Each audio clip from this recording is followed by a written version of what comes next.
Hi, welcome to my new series, How to Have a Happy Day in May. I'm going to upload a video every single day of the day of May with an idea of how to be happy. What are little things you can do to make your life work better and de-stress you a little bit? Today we're going to talk about one thing, one word that I think is key to being happy, and that is being prepared.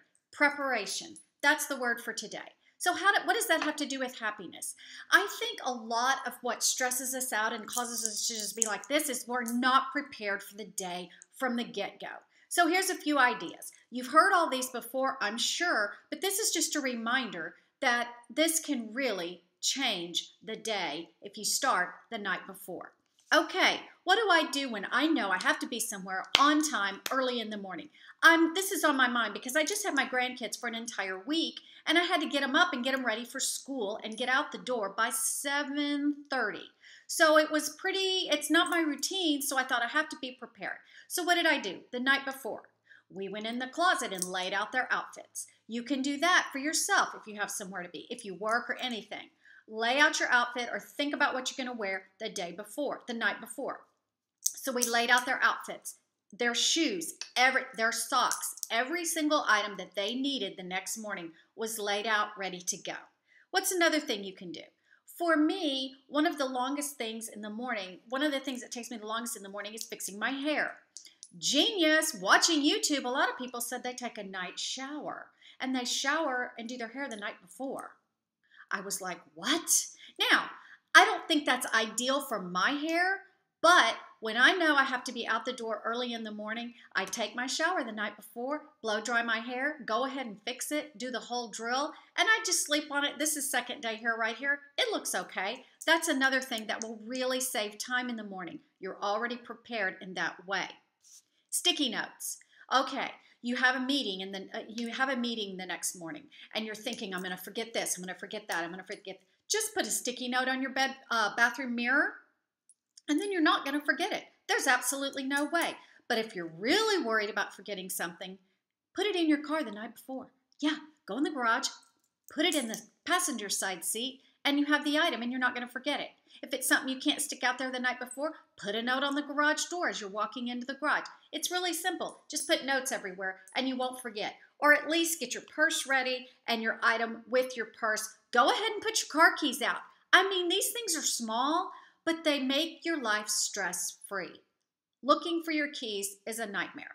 I lose mine all the time, even though I have a rule to put them in my purse the night before. Sometimes it just doesn't work out that way. I'm not sure why. I think I have a key gnome in my house. All right.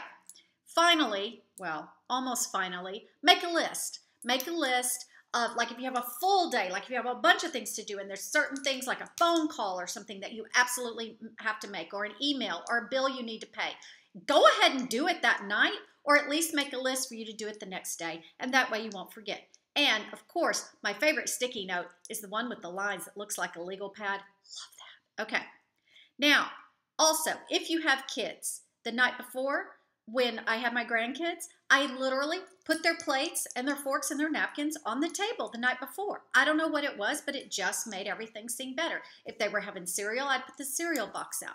If they were going to have waffles the next morning, I'd put the pancake syrup out just to remind me, oh, got to throw the waffles in the toaster while they're getting dressed in their clothes that are all laid out. All right, next thing, set the coffee pot.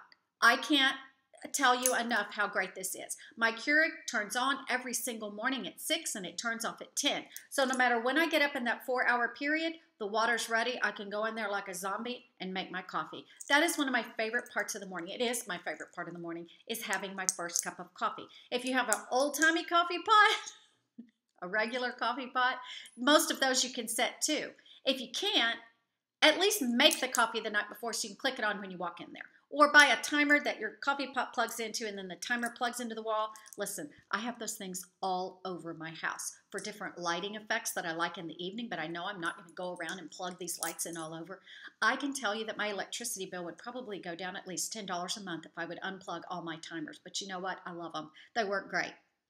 Finally, and most importantly, no matter what, get up 15 minutes earlier than you think you need. I didn't do this when my kids were little. I absolutely refused to do this. I rolled out of bed like a zombie. I'm telling you, it would have made all the difference. Get up 15 minutes, set your clock 15 minutes. And if you're a snoozer, set your clock 30 minutes before you need to get up. And then you can have you a 10-minute snooze, and then you feel a little bit better about getting out of bed. Doing that, it just makes you calmer. You have extra time for the things that come up. And it's just the answer to everything. It's just get up 15 minutes early. Okay, so that's how to prepare the day before to have a happy day. And I went over my 5 minutes, but not by much. So see you tomorrow. Bye.